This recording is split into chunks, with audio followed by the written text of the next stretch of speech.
I'd like to acknowledge the traditional custodians of the land upon which this recording takes place, the Gubbi Gubbi people of southeast Queensland. I honour their continuing connection to land, sea and sky, as well as their elders, past, present and emerging. Hey there, welcome back to the Men, Sex and Pleasure podcast. I'm your host, Cam Fraser. This is episode number 153. We're talking all things masculinity, sexuality, male bodies, and men's experiences of pleasure. And today I have the pleasure of chatting with Habeeb Akande. Habeeb is a British-Nigerian sex educator, erotologist, and author. Habeeb has authored several books on Islamic erotology and African sexual practices to empower women and couples. His best-selling book, Kunyaza, The Secret to Female Pleasure, explores the ancient African practice of squirting and sexual pleasure. He recently helped produce and feature in the BBC documentary The Orgasm Gap, exploring female sexual pleasure in Rwanda. He is passionate about female sensuality and aims to close the gender orgasm gap. Primarily based in the UK, Habeeb has given intimacy workshops and seminars in the UK, France, Brazil, Curaçao, and the US. You can find him on Instagram at Habeeb_Akande. That's HABEEB_AKANDE. And in this episode, the two of us talk about his research into Islamic erotology and also his education of the practice of Kunyaza. But beyond that, we also discuss religious and cultural perspectives of sex and pleasure, as well as the importance of speaking directly to men about this. So if you're interested in any of that, and I would be because it's fascinating and Habeeb's got some incredible research, and I highly recommend listening. It was super enjoyable to connect with Habeeb about these topics and about the work that we both do. We shared a lot of similarities, which was really lovely. But yeah, I really enjoyed talking to Habeeb, so I hope you enjoy listening. His interests were mainly masculine, and his success at sports made him sure of himself. He could take girls in his stride, just as he did games. Mother, is it wrong to feel warm and affectionate when you're with a boy you really like? No, dear, it is not wrong. When young people come and ask me, should we get married now? I usually ask them a few questions first, like, have you known each other long enough to be sure that you are choosing the right person?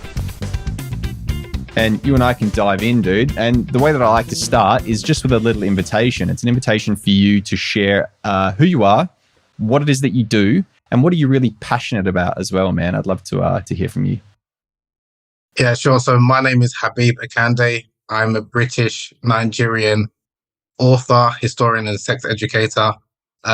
I facilitate workshops mainly geared towards straight couples, so heterosexual couples, on female pleasure and closing the orgasm gap. I think my specialities lie in teaching men about not only about women's anatomy, but also different techniques to help women squirt and also help them reach orgasms with their male partner. So my passion, is mainly around female sexuality and orgasm gap, and also trying to understand different cultural understandings, especially in Africa and the Arab world, in terms of the way they look at sex and sexuality, again, from the perspective of a heterosexual couple. Because I think whilst there's been great strides that's been made in the last, 10, 15 years, or maybe 20 years, looking at female sexuality from the perspective of like women sex educated, I think we're not really hearing the male perspective in terms of how we can close the orgasm gap. Because I'm finding when many people speak about, like the discrepancy between men and women having orgasms, that obviously men climax more frequently than women.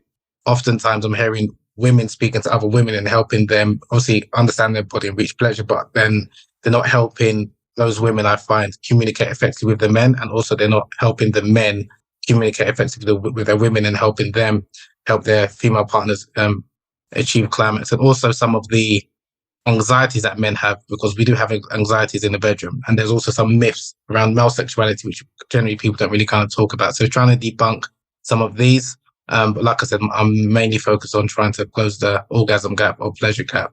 And like I said, I do some workshops. I've written some books, and I try and use social media to kind of educate in a kind of like an informal way, rather than doing it very like just providing stats and information. So I try and put up like some stories and have different interviews with different people in the same field that I'm working in. Beautiful, man. Thank you for sharing. And I do resonate with your social media. It's very like a lot of the anecdotes, a lot of shares from like other people as well about their experiences is really really lovely. I personally think I tend to err a bit more on the academic statistician side of things, and I think I need to bring a bit more of the stories and personal experiences into my social media. So it's something that I inspire and aspire to with regards to like seeing your social media, man. It's really, really cool.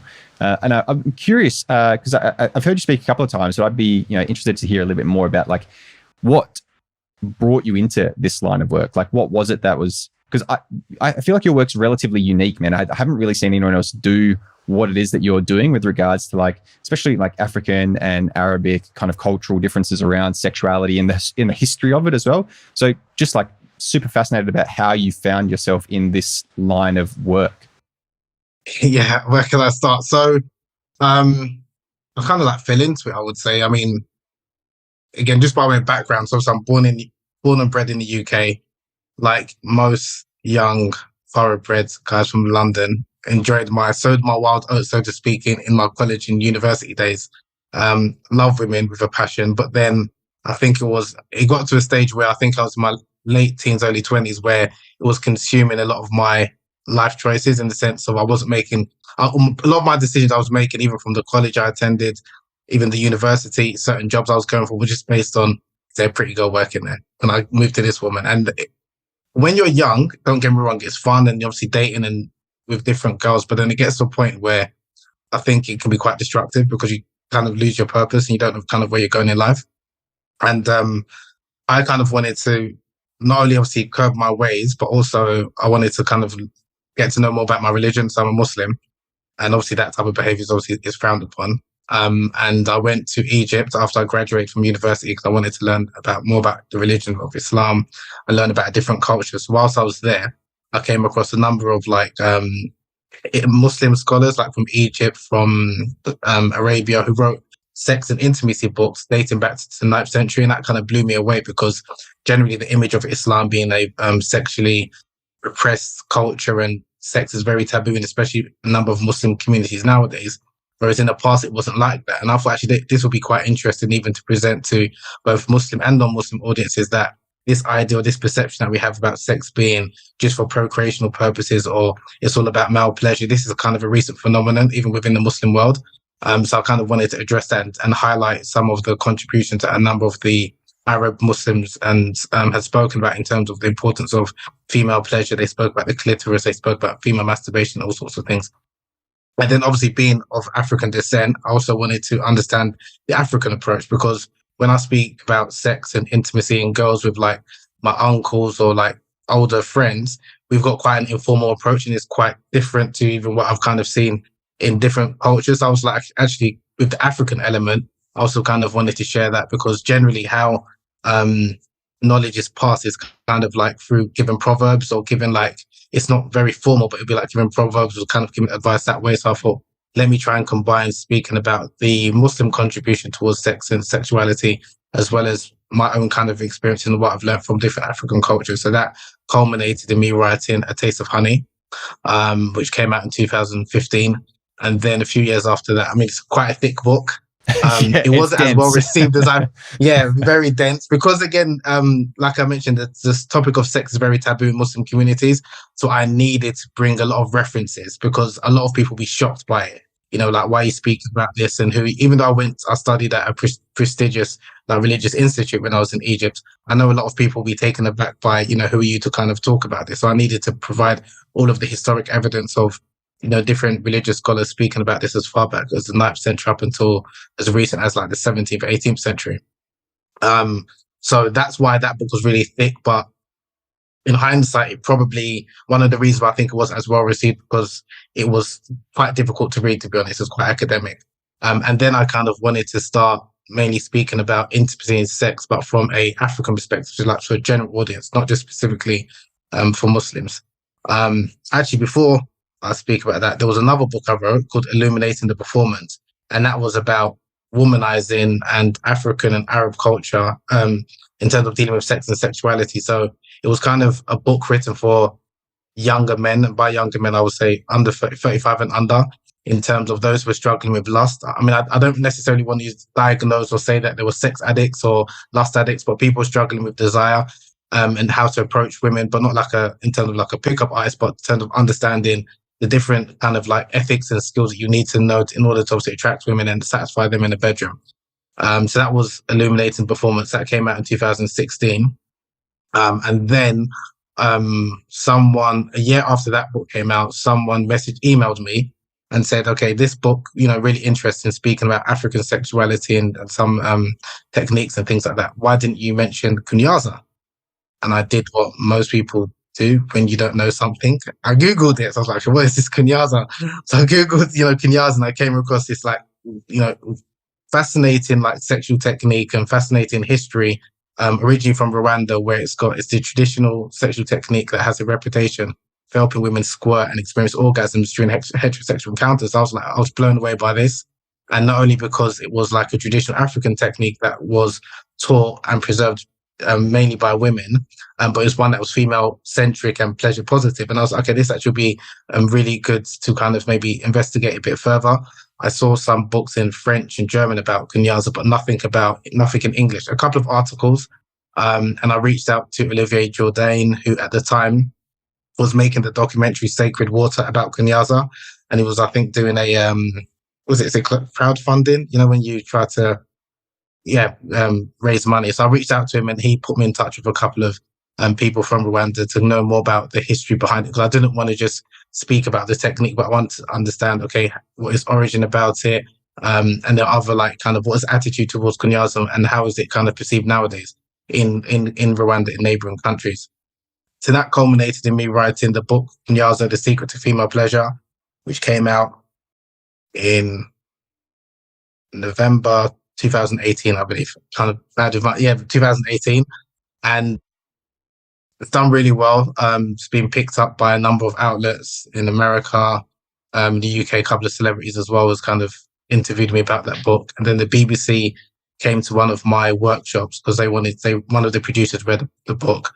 And at the time, in the UK, the government has basically, there was some campaigners from the UK was campaigning to include female pleasure in the sex education syllabus, but there was a bit of pushback. And obviously, because my workshop was entitled The Pleasure Gap and Importance of Women's Pleasure, when the producer read that, she was like, okay, this actually would be really good to kind of understand and see what you're doing and how you're teaching female pleasure outside of the classroom. And she also wanted to understand how female pleasure is taught, like in Rwanda in Africa. So she came to, they filmed my workshop, and then obviously they went to Rwanda, and then they made the documentary, The Orgasm Gap, which has been doing really well. And then there's like 11-minute documentary on BBC. It's over 18 million viewers. And that's just culminated in more people being interested in Kunyaza for different reasons. Some people for squirting, some people for, its reputation for helping women reach multiple orgasms. But for me, one of the beauty of that particular, not necessarily the technique, but the culture behind it, is that it's teaching men and women. And I think it's one of the few practices that both men and women can buy into, and also it's teaching men the importance of understanding their woman's anatomy, understanding the importance of sexual discipline. It's a non-penetrative technique as well, so it's ensuring that women gets hopefully sufficient amount of clitoral stimulation in order to climax. So there's a lot of benefits that, again, for both men and women alike, I think that people can buy into. So that's why a lot of my a lot of interest now has kind of been on Kunyaza, despite that I've written 6 other books, and Kunyaza probably only took me maybe I'll say 9 months to write, whereas one of my books that took me about 10 years, A Taste of Honey, and another one of my books on Brazil took me about 3 years, and I've spent ridiculous amount of money, but it doesn't get nowhere near the amount of interest. So, but again, sex sells, as they say. Yeah, totally, man. Well, thank you for sharing some of that story and your journey to kind of write these books as well. I personally think they're fascinating for a number of reasons. And I kind of shared before, firstly for the cultural reasons, and then secondarily for the practical reasons as well. And I do agree with you that it is something that both men and women can buy into, I suppose, as to in terms of it being a practice that they can do together. And I do like that it is non-penetrative as well. I think that's a really important practice, because a lot of if I think about my experience with like other sexual traditions, let's say like Taoism or Tantra, like a lot of the practices are penetrative practices, and they kind of focus on penetrative sex and like how to, retain your seed whilst doing certain types of thrusts in and out of the vagina in a certain sexual position. And so I do appreciate the fact that it's an alternative practice in terms of it not being penetrative. And I think that's really, really important. I have so many questions that I want to ask you, man. But I guess like the first is, if we dial it back to like a taste of honey days and the amount of time and effort that went into that. And look, man, I love references, and so I'm appreciative of all the references that are in that book, because it's like necessary, as you kind of pointed out.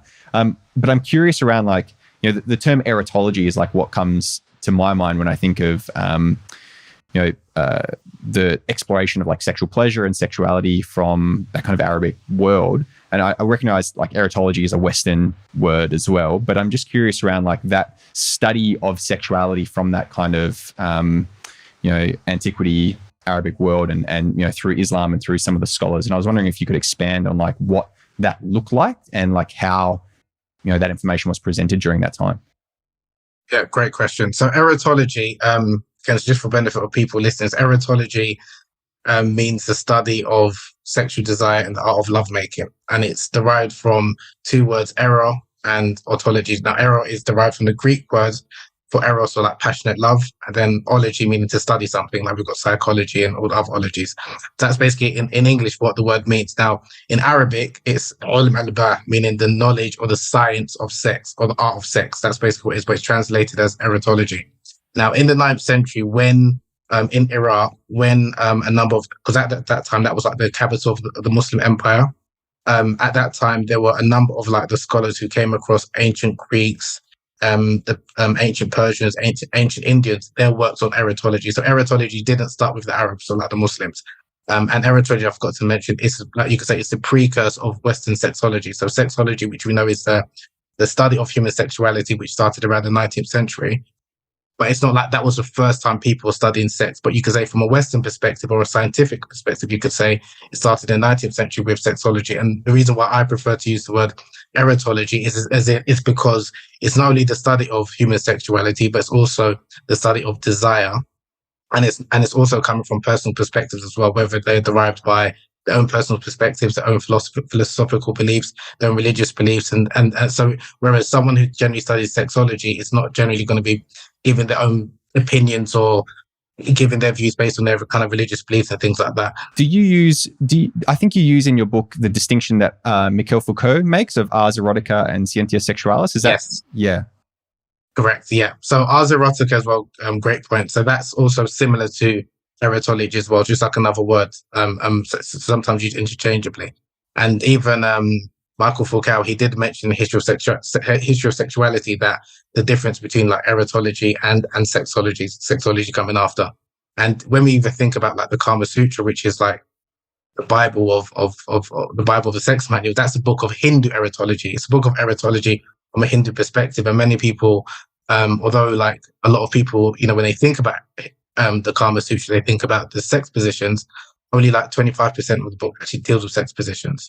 It's a book that's more about relationships, about intimacy, what one's looking for in a partner, and it's actually a religious textbook, which again, people, I think when it was translated in the 19th century by Richard Burton, at the time in the UK as well as in America, where sex was extremely taboo because of the Victorians, that's the only thing they kind of focus on. Even to now, that's the only thing people kind of pick up on, and they lose sight of the other aspects that's just as important in terms of understanding or fully appreciating Kama Sutra. I'm assuming that's the same with other, sacred traditions like Tantra and Taoism as well, where people just want to know how I can perform better in bed, so to speak, without understanding or appreciating the other aspects of that sacred or spiritual tradition. So yes, but in terms of like the erotology, like I said, so when a number of the Arab Muslim scholars, when they came across these translations from the ancient Greeks, from the ancient Indians, like their books of erotology, they wanted to not only translate it, but like you could say, Islamicize it or speak about this topic from like an Islamic or Muslim perspective.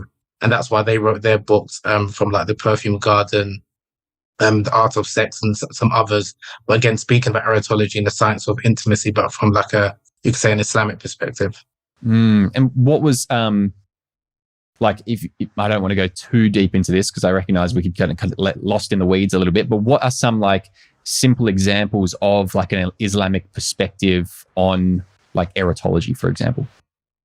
Oh, great question. So I would say that, so from an Islamic perspective, the Quran, which is like our sacred book, and then the Hadith, which is the traditions or the sayings of the Prophet Muhammad, peace be upon him, they're like sacrosanct. So we believe in terms of the Quran being the word of God, and the sayings and approvals of the Prophet, peace be upon him, as being like, this is ordained by God or approved by God. So he's like our ultimate role model. Now, in many Hadiths, he spoke about the importance of men sexually satisfying their female partners. And in one particular tradition, he mentioned that the sexual pleasure of women is 99 times greater than men, except that God placed greater modesty in women. And some of like the erotologists and Muslim scholars, when they spoke about this hadith, in terms of trying to understand the wisdom, they were of the opinion that women's capacity for sexual enjoyment and sexual pleasure is greater than men, but because God has made women naturally, you could say, more bashful or modest, that's why it takes more work for the man in order to kind of unravel the secrets of female pleasure, so to speak, to make it come to light. So, and there was another tradition actually, which is quite controversial, which similar to the 99 of pleasure, that says that women's capacity for women's desire is 9 times greater than men. Now, what's quite interesting, even like nowadays, how this tradition is interpreted differs. So some men took it as, okay, women's naturally got higher libido than men, so therefore the onus is more on their husbands to ensure that they're sexually satisfied, right? Whereas some looked at it as in, okay, this is a problem. We need to control women's sexuality, because if not, they're going to start sleeping around with everyone. And that's why we need to practice like some barbaric, practices like female genital mutilation, in terms of cutting their clitoris, secluding women, because we're worried that if they're with any kind of strange man, they're going to sleep with them. So it's quite interesting in terms of the responses, and that's something that I'm looking at nowadays as well, is what drives like this, I would say, this irrational fear that a number of even Muslim men do have about women's sexuality. And I think one of it is like this myth or this idea that women have got a naturally high sex drive, and if they are not, if it's not controlled, it's going to cause havoc in society. Now, this is like a cultural problem that manifests itself differently in different cultures. So that's something which I would say is different from the books of the Islamic erotologists when they're speaking about women's sexuality. It was either a case of, okay, because women actually have this God-given ability to experience multiple orgasms and multiple extreme pleasure, the onus is on the man to ensure that he satisfies the woman. And then another key component of their books, which is quite distinctive from other traditions of erotology, they spoke about the importance of simultaneous orgasms. And there were a number of books that they concluded with that, as in for them, that was the peak of sexuality or intimacy, that if you can attain that synchronized climax, and it's not necessarily has to be in the form of during penetrative intercourse, it could be obviously during the form of manual stimulation, but it's one that if the couple can achieve that together, I think that was something that they always kind of stressed on.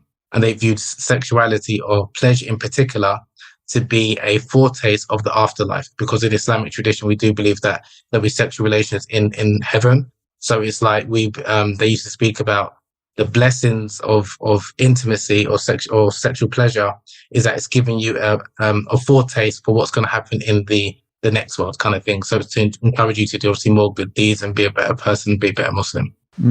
That's quite beautiful, like that perspective, right, of pleasure being like the foretaste of what is to come. I think that's quite a beautiful sentiment. And I'm curious around the change in understanding of like desire, pleasure, and sexual expression throughout like the history of Islam, for example, because as you mentioned before, like that, what we're talking about and what you've written about is probably a bit of a shock to a lot of modern day Muslims, right? And so I'm curious, like just based on your understanding and what you've observed and what you've read, like where do you think that shift started to happen, where the emphasis on female sexuality and female pleasure and just sexual expression in general started to like be stigmatized or taboo, or just started like to be pushed aside? Yeah, colonization. So once much of the Muslim world, obviously the Arabian Peninsula, much of Africa and Asia was colonized by the British. A number of these books were either banned, burned, or kind of seen as like barbaric. And a number of the Muslims, the colonized Muslims, even till this day have kind of interpreted sex and sexuality from, I would say, Victorian Christian mindset, in a sense where sex is viewed as purely for procreational purposes, whereas traditionally, even in, like I said, a lot of the classical books of Islam, sex was about pleasure. So even the Arabic word for marriage, nikah, it's the same meaning as sex, as in the whole point, not like the only goal of marriage is sex, but that's one of the main goals of the purpose of it. And then when they spoke about like marriage, there was so many words. They've got like over 150 words just for sex alone. And even for both the male genitalia and female genitalia. So in classical Arabic, there is, it was very sex positive, or Islam is a very sex positive religion. Whereas the understanding that I think a lot of many Muslims have because of colonization and adopting, you could say, a Victorian, very puritanical outlook in terms of looking at sex and sexuality, is that it's one that is just for procreation. And they have adopted you could say, in terms of because modesty as well, that's a virtuous trait in Islam, right?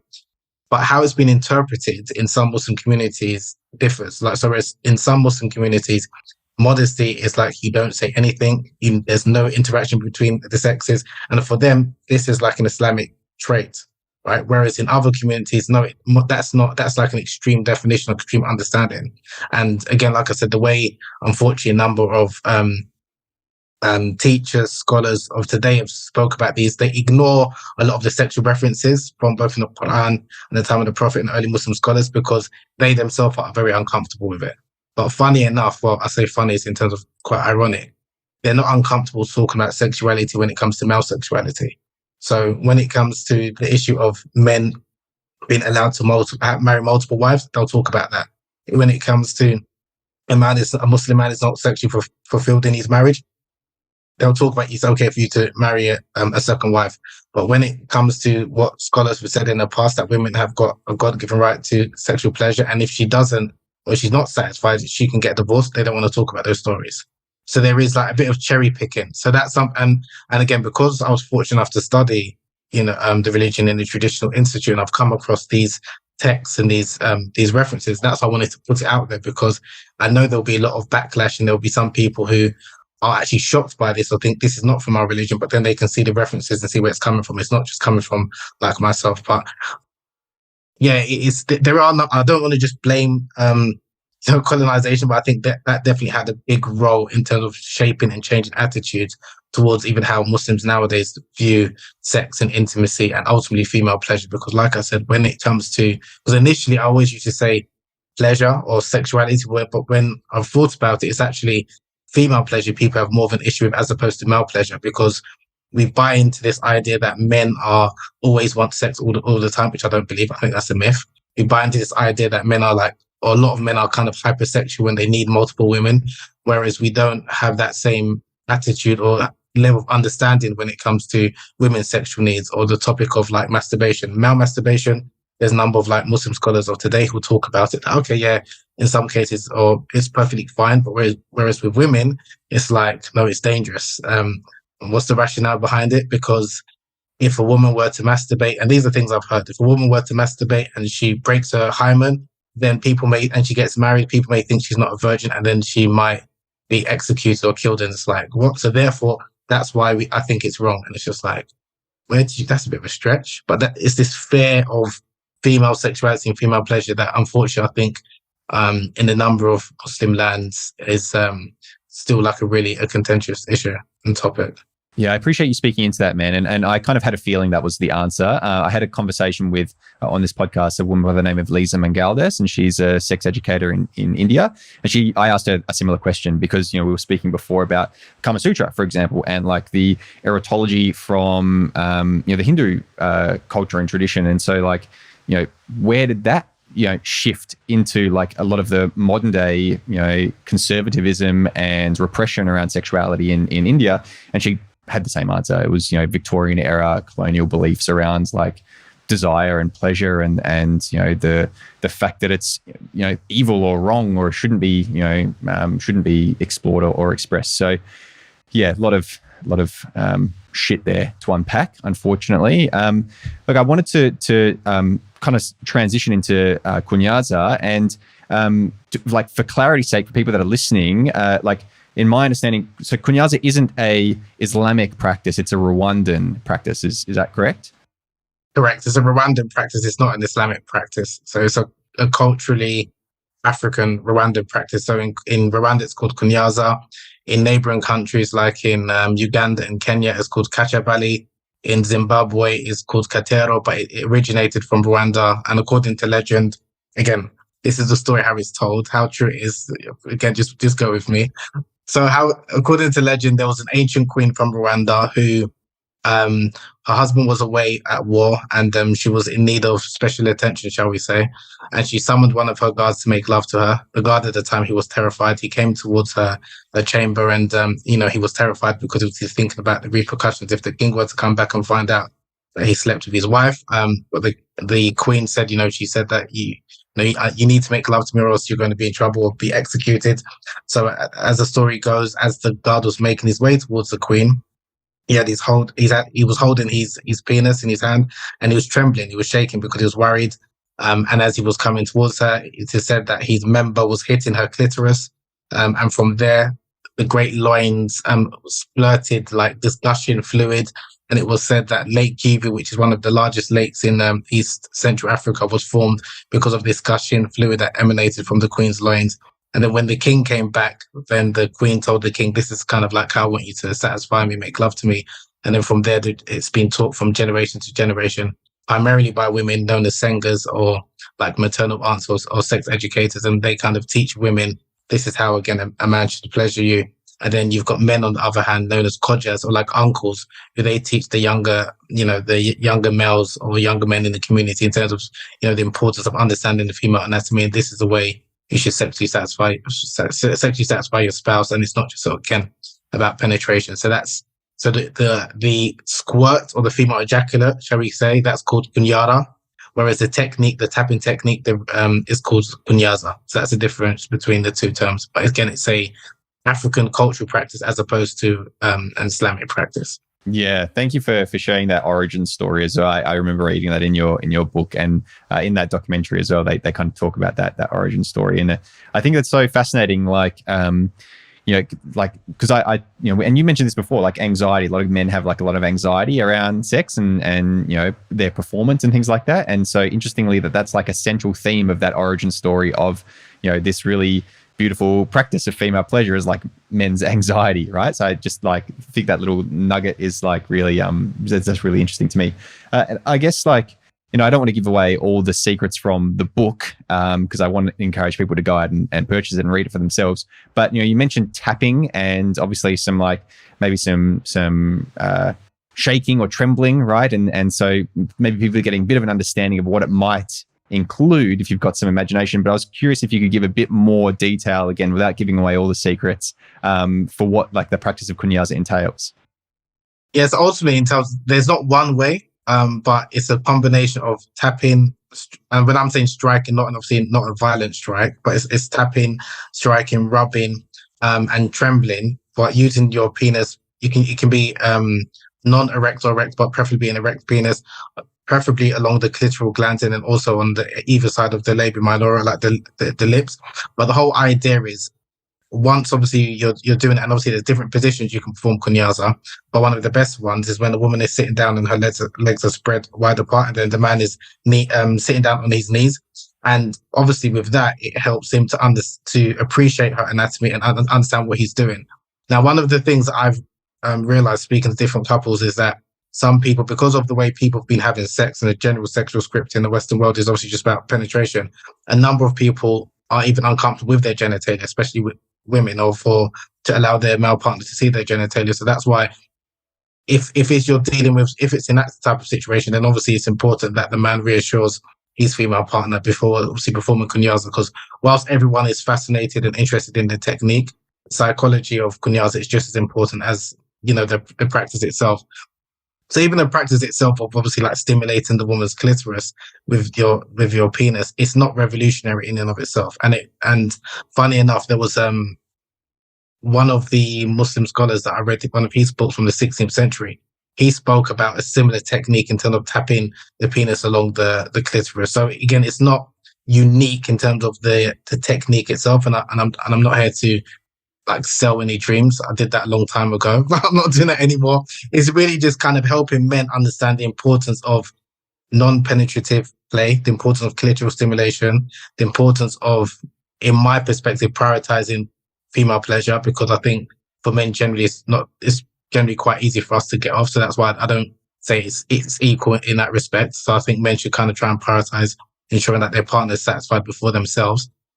And then also it's to help try and debunk some of these myths that we have about sex and performance, where again, we kind of measure it based on how long you last or how big you are, which generally is always revolving around the penetrative acts. Whereas if you kind of can embrace an act which is about pleasure, and even the subtitle, I intentionally called it The Secret to Female Pleasure, as opposed to The Secret of Squirting or Orgasms, because I also want to try and get out of this mindset where sex always needs to end in an orgasm or end in squirting or end in female ejaculation. So it's something which it's a bit of a challenge sometimes when I'm doing these workshops or speaking to people, because people are always expecting, if I'm going to do this tapping technique, my lady's going to squirt all the time. It's like, no, it doesn't work necessarily like that. So it's helping them, but then also helping and educating people that female ejaculate is completely normal. And one shouldn't be ashamed by it, because in certain cultures, like in Rwanda, it's normalized. It's actually venerated and celebrated. Whereas in some Western cultures, unfortunately, there's a lot of stigma surrounding it. And a lot of women who are at the point where they think they're going to squirt or ejaculate, they hold it back because they think, it's urine, or sometimes some men are repulsed by it. So it's depending on the people I'm speaking to. I want to normalize it, like squirting and female ejaculate. But also at the same time, I don't want people to feel that is the goal. The goal should be pleasure. First, female pleasure, then obviously mutual pleasure. But then also, if the woman happens to orgasm and squirt or ejaculate, then great. Hey there, thank you so much for listening to my podcast. I hope you're enjoying this episode. I just wanted to chime in here with a plug for my online men's course. It's called Outperform a Porn Star. It goes for 6 weeks, and it's all about experiencing multiple orgasms, overcoming any sexual dysfunctions, reframing your whole performance mindset around sex to be more pleasure-oriented. We talk about communicating with your partner, being a sexual leader, and all of this amazing stuff. So if you're interested in learning how to outperform a porn star, head to my website, www.cam-fraser.com. Let's get back to this episode.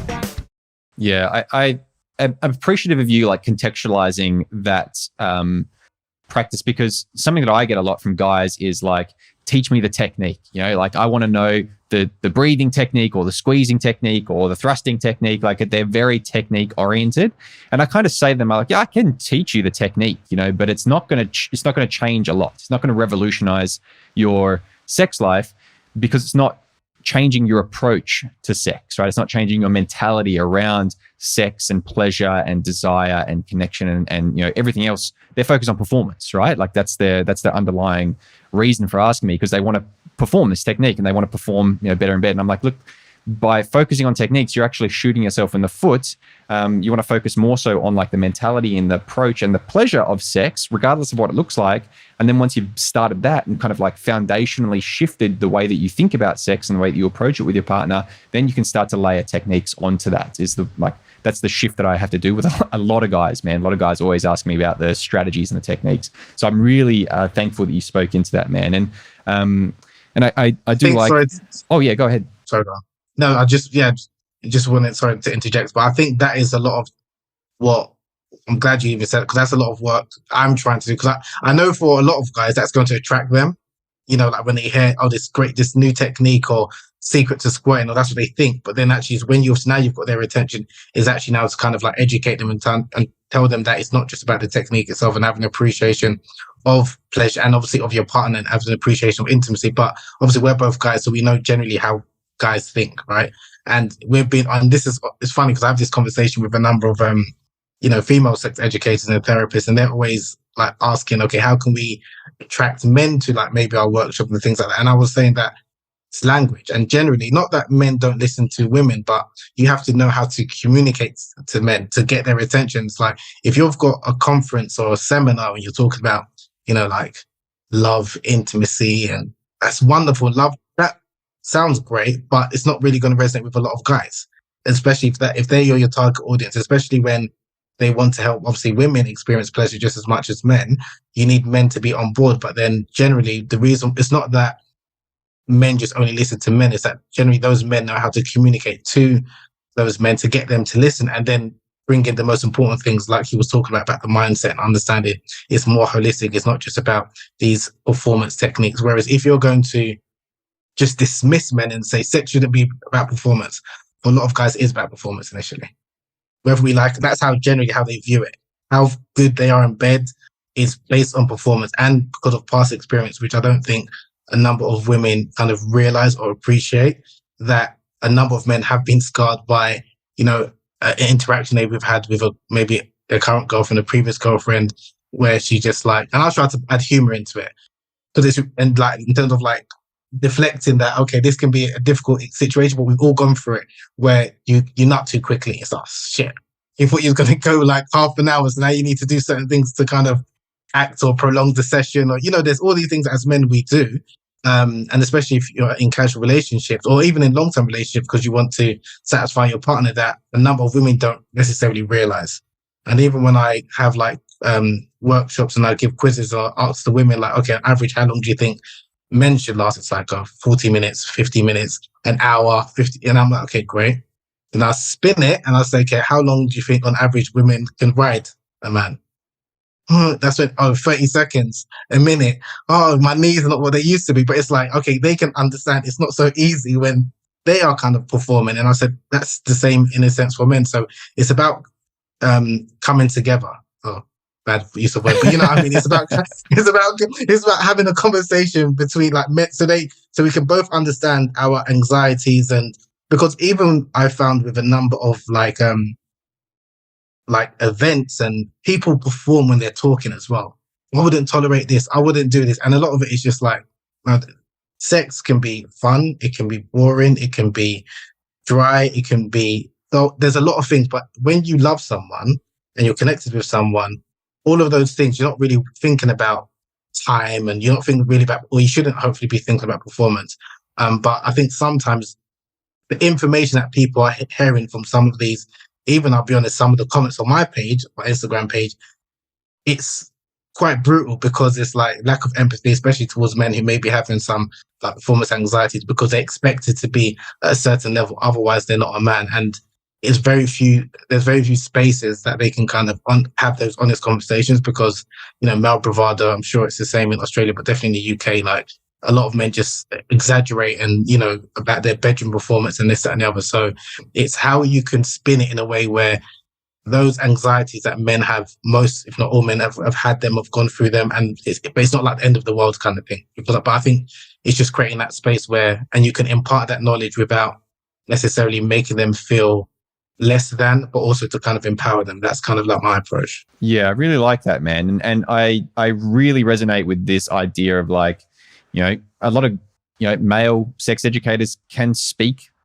to men, right? Because we have those lived experiences and we have the language to use, maybe we lean a little bit on like locker room language, maybe we lean a little bit on like, lived experience around like, humor and things like that. And I think that, in order to get men, that like mainstream men, because I can do a workshop for like the guys that are into Tantra and sacred sexuality, and I can use that, really beautiful esoteric language, and that lands with them. But that's a very small portion of guys, and so if we're trying to like really get mass amount of men to buy into taking pleasure seriously and like changing their approach to sex, we've got to kind of meet them where they're at. I'm a big believer in that. And so I have a course called Outperform a Porn Star, and I specifically use that terminology of outperforming a porn star to catch the attention of guys, right? Of the mainstream guys who like are focused on performance, who maybe do watch porn and think, gee, it would be great to have sex like that, when we know that porn sex isn't actually very good. And so in the course, I subvert all of that and say, well, actually,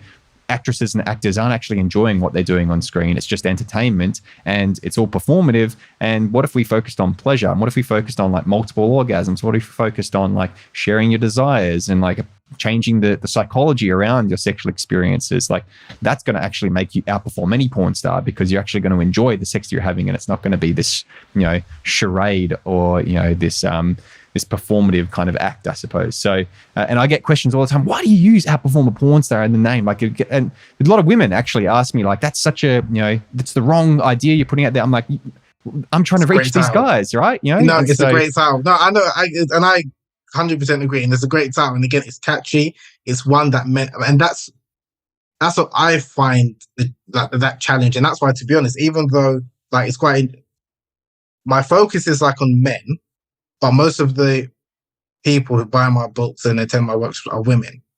But I intentionally, even like my posts and stuff, I intentionally do not try to target just women, even though I'm speaking about the importance of female pleasure and helping men satisfy women. The reason being is because if I were to tailor even my approach, my language, everything towards women, I would alienate men. That's just reality. So sometimes if I'm using like language, like what you're saying, because I know and trying to meet where men are at, it does offend some women. But then those same women, a number of them, especially those who read my book, they appreciate, I appreciate the book, but then I don't get this image online. But then it's like, they're not understanding it's two different audiences. And even like with the book, I know that a lot of guys aren't necessarily going to read all of the book, and they're just going to try and skip to the like techniques page. But then in order to attract them, I need to come across where I'm accessible and I'm speaking their language. So that's something that I was always kind of struggling with a few years ago, or especially like when dealing with like, how can I, especially when I was promoting The Taste of Honey, how can I speak to like a very religious conservative community, but then also know that most people, even though they are from necessarily conservative community, they're not like that in terms of their interpersonal relationships and stuff like that. So I was like, okay, let me just be myself and speak to where people are at. Those people, really going to be offended by some of my content. So that comes part and parcel with the work I'm doing. So that's something where I just think if you kind of know what you're doing and quite consistent with that over a period of time, people will kind of appreciate, even if, like you said, maybe the type they're thinking, why would you? They'll question that. Not everything you need to kind of, I don't anyway, justify and explain.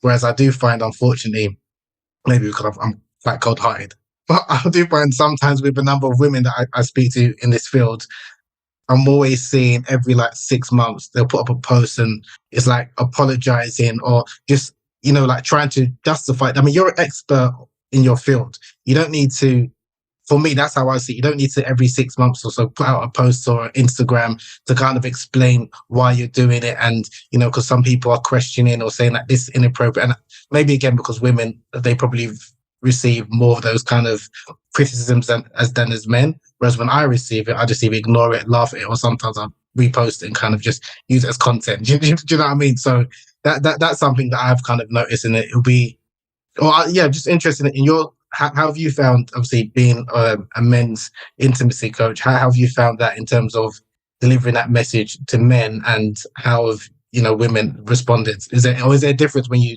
do workshops to women? Yeah, I appreciate you asking me this, man, because I recognize different audiences. So like, for example, on social media, I have much more of a female audience. A lot more women interact with me on social media. But then on my podcast, so here, it's much more of a male audience. Again, this is according to my analytics. And so interesting to see like the differences between like how people in general are engaging with me and the content that I'm putting out into the world. Interestingly enough, on TikTok, for example, I've got quite a large gay male following. And like that seems to be like, very, very TikTok centric, for example. So it's interesting to see like that demographic shift across the different platforms. But yeah, I do, and you probably wouldn't know this, but like I used to have like long flowing hair, big beard. And I used to, wear like, open shirts and mala beads. And I used to teach yoga, and Tantra and very esoteric kind of like language. And that was what felt right for me at the time. Reflecting back on it, the reason why I presented that way and talked that way and like put myself out into the world that way is because I thought that was how you were supposed to do it if you're talking about sexuality, right? Because my role models had been the other guys in like the Tantra, Taoism space who all looked very similar. You can kind of tell the Tantra guru look, right? And so I thought, wow, those are the guys that are doing it. I want to do that. So I've got to look the part, right? And so I kind of like, lent into that. But then I kind of realized, well, that doesn't feel 100% right for me, right? After I kind of did that for a little while, I was like, this is not resonating with me personally. And I was really interested in like the academic side of thing. I'd gone to, university to study sexology, and I have aspirations to pursue a PhD in, human sexuality, and like really am interested in that side of things. And I was like, this is just not feeling aligned for me anymore in terms of like the way I was showing up. And so, trimmed the hair, cut the beard back, started wearing shirts, and, I did like a whole social media relaunch, rebrand thing where I've got like, I'm putting a suit on and I'm going and getting a suit tailored and things like that. And that for me, I did that more so for me more than anything, because it was like a way to kind of step into the more quote unquote professional or mainstream space, which is like where I see this work really being impactful is, the guys that are already doing the sacred sexuality, neo-tantra stuff, like they're in it, they're doing that work, right? So trying to get more content or more education to them is kind of like, it's useful, but it's like they're already there. I want to try and reach the guys that never heard about this before, that like are stuck in a rut, that like don't know about, the differences of pleasure and performance. They never even thought about it. They're just kind of going through the motions and following the script, right? I want to really break into that mainstream space. And so part of that is like looking the part as well, right? Using the language, being mindful of like reaching out to those guys. And I often say that the content that I put out into the world, my social media, my podcast and stuff is like intentionally exclusive. And what I mean by exclusive in that sense is it's not inclusive, right? So I don't really talk about the trans experience or non-binary folks, or, I talk about female sexuality and women's, issues, I suppose, but in the context of like, how does that impact men? And so I have received messages from well-intentioned folks being like, why aren't you more inclusive? Why aren't you, having these people on your podcast? Why aren't you talking about this? And I say to them, I'm like, because that's not the people that I'm trying to reach, right? Like I'm intentionally trying to reach this demographic of, and I say this all the time, is like straight white dudes like myself. That's kind of like my little niche audience. And yeah, so I do my best to use my platform to like signal boost other people, so people that are like creating content for, a trans audience, or for non-binary folks, or for queer folks, or for people of color, or, for whoever, right? Demographics that fall outside of the group of people that I'm really trying to specifically target.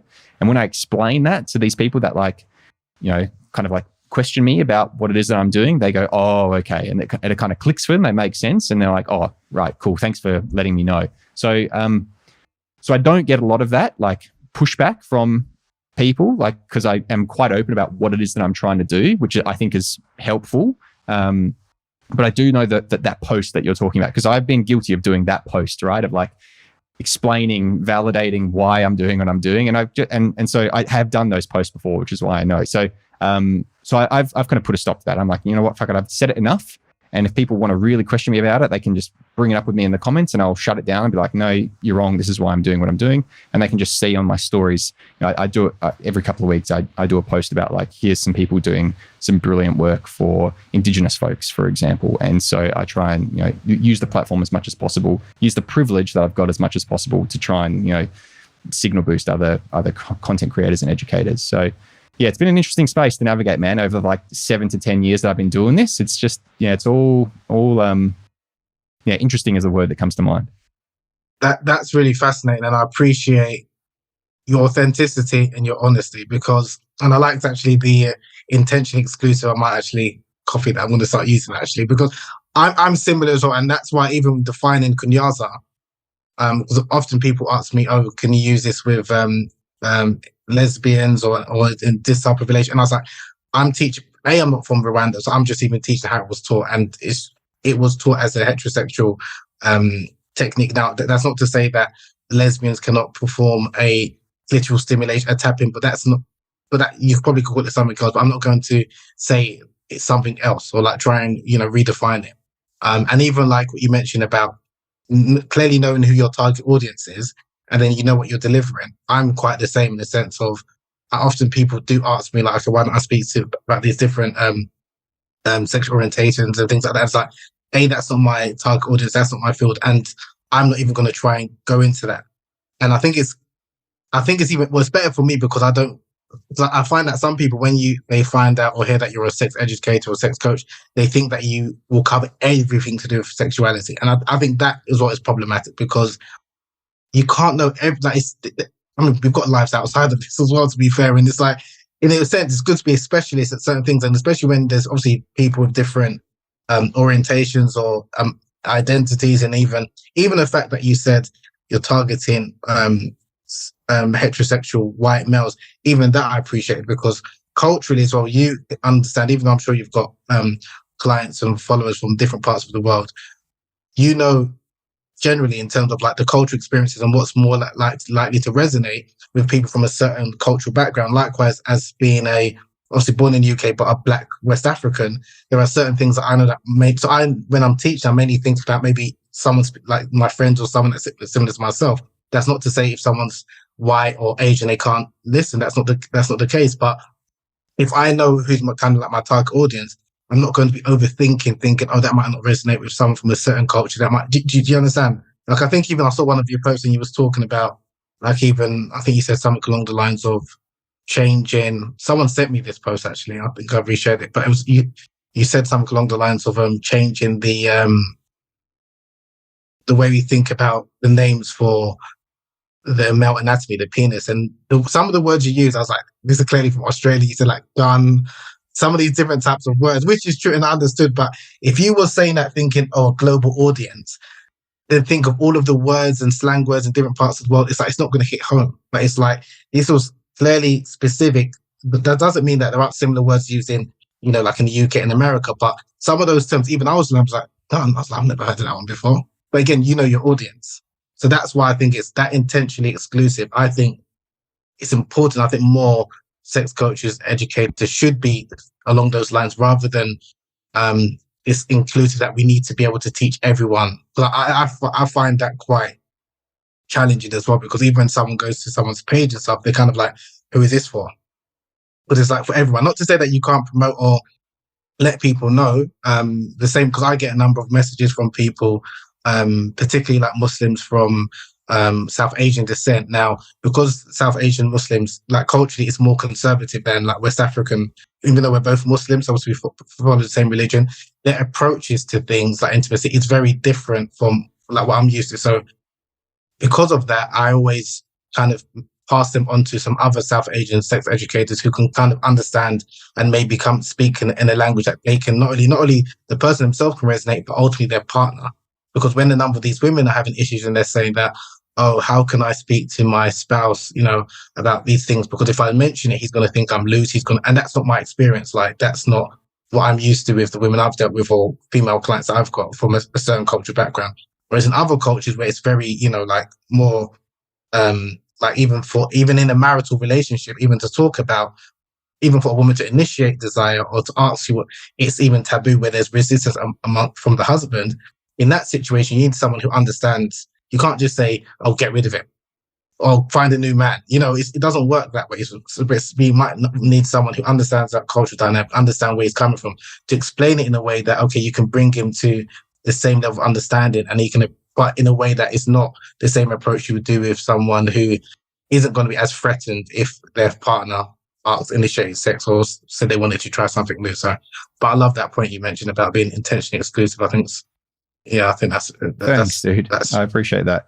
Look, while we're like closing down this conversation and also on the thread of like culture, I'd love to ask you your opinion on, just as you were talking, this kind of came up for me. So, for example, in the practice of Tantra, right? The Tantra has, you know, kind of been broken down into classical Tantra, you know, the Kashmir Shaivism, you know, really, you know, philosophical, esoteric, like lifestyle kind of approach to Tantra, and Neo-Tantra, which is kind of like the Westernized, Californianized, like, let's just focus specifically on like the sexual practice side of things to like have better sexual experiences. And it's kind of devoid of like the full philosophy of classical Tantra.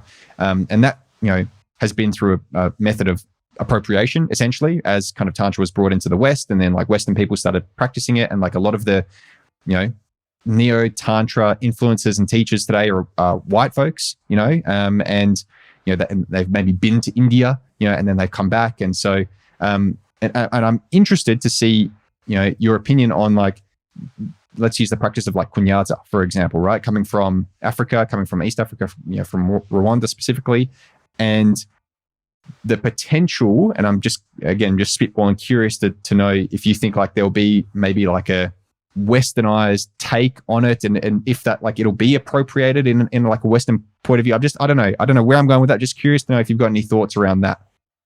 I do, and that's a brilliant question. I do. And that was actually one of the reasons why I wrote the book, because I was noticing when I was, as I mentioned earlier, about when I was Googling Kunyaza and trying to find out about it, that the number of the articles that were written, obviously predominantly by Western, and I'm assuming obviously white Western journalists, it was becoming like fetishized, and it was even some of the images I saw was like, there was even a recent article actually I did with I'm not going to say the name, but a mainstream magazine, and obviously when it's about the history of Kunyaza and it's about this and the other, and then the title that they used, they took out my name, which is fine, but they just made it like, they called it the female masturbation technique, and I had 2 white women.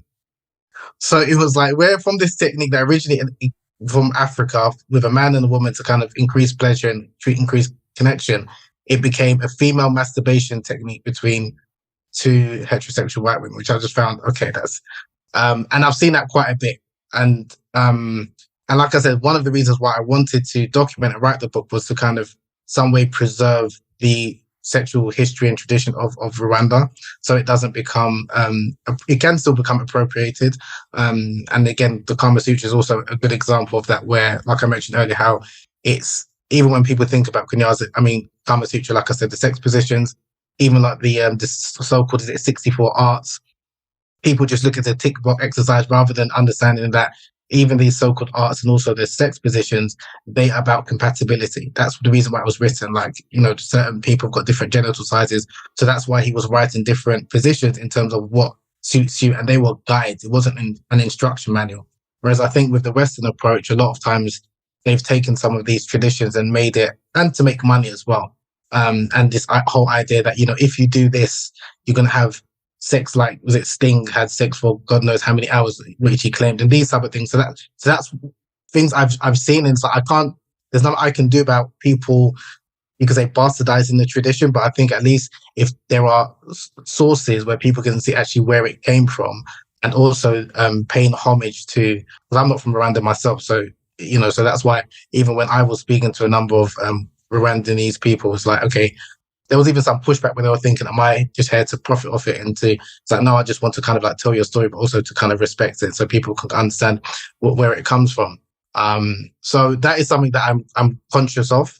But then also I do understand at the same time that, people were inspired by different cultures and different things. And I don't expect people, and again, if you want to tailor it or to modernize it to your audience or the way, again, I don't see anything wrong with that. But I think if you're going to kind of still use the name and make out like this is how it was taught then you're kind of doing somewhat of disservice. But if you want to, like, you've been inspired by this and kind of rebrand it and have your own take on it, I think I don't see anything wrong with that.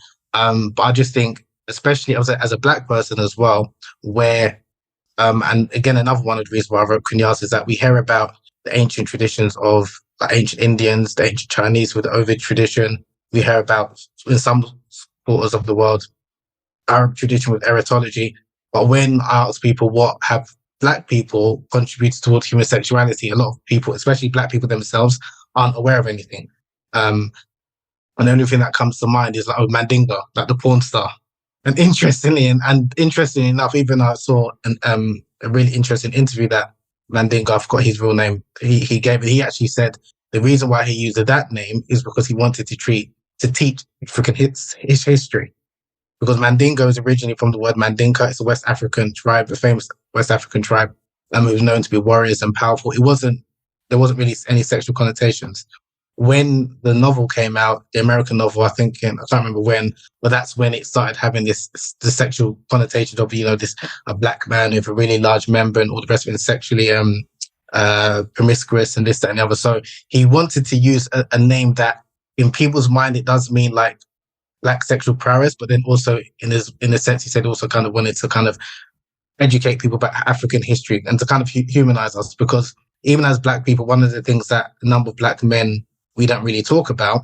I mean, when we're young, we kind of boast about, or we somewhat, you could say, take advantage of it, is that when you're a Black person and you're dating, especially interracially, there's also performance anxieties that you may have in the sense where women of certain ethnicities expect you to perform a certain way. Like I've had situations where, because I'm Black, I'm Nigerian, apparently I'm supposed to be this big, right? It's supposed to last for 45 minutes. And it's just, again, these are things which men can laugh and joke about, but also there's some anxiety that comes with it. So it's trying to humanize Black men and Black women as well, that we're not just these hypersexual beings. And that's why even my approach, like I was reflecting when you was talking about the approach that feels authentic to you, like you went from long hair to now looking like a more modern day man. That's also something I kind of went through that evolution, so to speak, where initially I was kind of more thinking about what would be more comfortable for an audience that is not necessarily authentic to me, kind of thing. And then it's like, no, I'll just be myself. There's some things that people may find be inappropriate or crude, but culturally, how that's not where I'm coming from, and that's not kind of like how people that I'm from kind of we're not so uptight with like speaking about these issues and things like that, and that's just our style. And I think over a period of time, people kind of get used to it and appreciate that, and then people can learn and understand the humanity and understand, okay, you've got some ethics and principles. You're not just this person that's just out here trying to sleep with everyone. That I think that perception sometimes people do have, or I had in the beginning. That's why I was like, I have to be careful how I speak about this as a Black person, because again, like I said, there are these like connotations that people have and perceptions people have about Black people. So yeah, thank you for speaking into that, dude. I'm not sure if you've read his book, but I read Habeeb Akand's book, The Problem with My Normal Penis, and he speaks about those expectations and fetishizations of like being a Black man in England as well. And it was super eye-opening. And so what's the name of that book? It's called The Problem with My Normal Penis, and it's by Habeeb Akande. And I'll send you a link to it, man. But it's a great book. I actually had the privilege of like listening to it. He's a theatre performer, so he's got a fantastic speaking voice as well. So it was really lovely to listen to and speak to it. But I'm just mindful of time, brother, and I want to just say like a big thank you for sitting down. I know it's quite late where you are, so sitting down and having a chat with me, and just being super candid about your work, about your journey, and your thoughts on everything as well. I know I kind of probed you for some opinions, so it's lovely that you shared some opinions. So really thankful for that, man, and just feeling really humbled that you took the time to sit down with me, man. Thanks so much. No, thank you, and I really enjoyed this interview. Honestly, I'm not just saying that. And if you're up for it, I'd definitely like to interview on my platform. We can do an IG live. Oh man, that'd be amazing. Especially around I love some of your takes on the Outperform a porn star and your approach in terms of dealing, speaking about teaching men and the exclusive, how did you say? Sorry, intentionally exclusive approach. Yeah. That I definitely think some of my and that's also what I want to do. Like, I don't want to be or come across as I'm the only one, because that's what kind of does also irritate me sometimes when people think, oh, you're the only guy speaking about this. Like, no, I'm not the only guy. I get that as well, maybe I'm the only guy that you found or come across. So that's what I do like to, work with like-minded, that's got a similar goal in terms of what I'm kind of doing. So definitely when you're free, let's do something. We probably need to kind of sort out the time, because I'm just thinking, because my audience is mainly UK and US based, a time that works. I can be flexible, man. Don't stress about that. I can make it work. Let's speak about that. Oh, great, yeah, great. Cool. Yeah, so I definitely want to interview you. Thanks, man. Thank you. Hey there. Thank you so much for listening to this episode of the Men, Sex and Pleasure podcast. If you find value from this content, then I encourage you to consider becoming a patron on my Patreon account. You can find the link for that in the description below. You'll have access to a whole bunch of perks, including behind-the-scenes podcast footage, as well as pre-release YouTube videos and patron-only writing, as well as the opportunity to have your name either shown in a YouTube video or read out in a thank you during the podcast. So, like I said, if you enjoy this content and you'd like to support it and support me, then head to the link in the show notes below and consider becoming a patron. Thank you.